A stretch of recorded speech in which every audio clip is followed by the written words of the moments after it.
اور قسم کھا کے بتاتا ہوں, مجھے عادت نہیں ہے لیکن میں قسم کھا کے بھی آپ کو کہہ سکتا ہوں, حلفاً آپ کو کہہ سکتا ہوں کہ جب میں ISI کی حراست میں تھا, جب وہ ہم پہ ٹارچر کرتے تھے تو ہمیں یہ آیت کا ترجمہ سناتے تھے.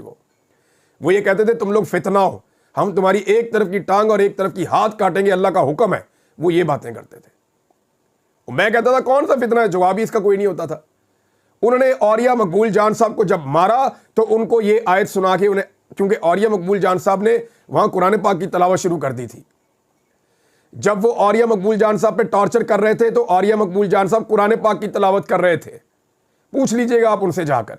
تو انہوں نے ان کا منہ دبایا اور پھر ان کو یہ پڑھ کے بتایا. انہوں نے کہا جی تم فتنہ ہو, تمہارا ایک طرف کا ہاتھ اور ایک طرف کی ٹانگ ہم کاٹ دیں گے. یہ میں سن رہا تھا اور میں چیخ رہا تھا, نہ مارو, بزرگ آدمی ہے, کیوں مارتے ہو, مجھے مارو, یہ ڈر جائے گا, مت مارو اسے.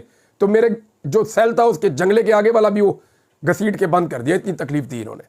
تو یہ آرمی چیف وہی والی آیت سناتے ہیں. لیکن میرا ایک سوال ہے, لوگ بھی پوچھ رہے ہیں کہ کیا قرآن پاک سارا عمران خان کے خلاف یا PTI کے خلاف نازل ہوا ہے جو آپ ایک آیت پڑھ کے آپ سناتے ہیں؟ کیا قرآن پاک میں کوئی جھوٹ کے بارے میں کوئی تذکرہ نہیں ہے, دھوکے کے بارے میں کچھ نہیں ہے, کرپشن, بے ایمانی, فراڈ, منافقت, اس کے بارے میں قرآن پاک میں آپ نے کچھ نہیں پڑھا؟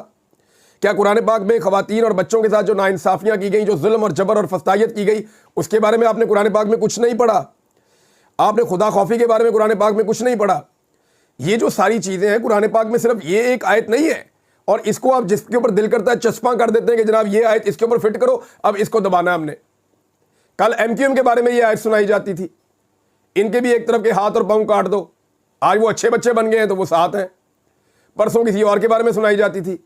ایک دور تھا طالبان کے ساتھ مل کے یہ آیت سنائی جاتی تھی دوسروں کو مارنے کے لیے, اور ایک دور ہے کہ اب وہ طالبان جو ہے وہ ولن ہو گئے تو اب ان کے خلاف سنائی جاتی ہے.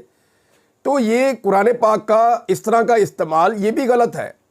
یہ علماء اکرام کا کام ہے کہ علماء اکرام بتائیں کہ کیا ٹھیک ہے اور کیا غلط ہے.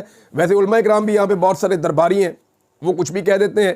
تو قرآن پاک کی آیات ضرور سنائی جائے, لیکن صرف اسپیسیفک ایریا کو نکال کے کسی ایک گروپ کو ٹارگٹ کرنا یہ نامناسب ہے.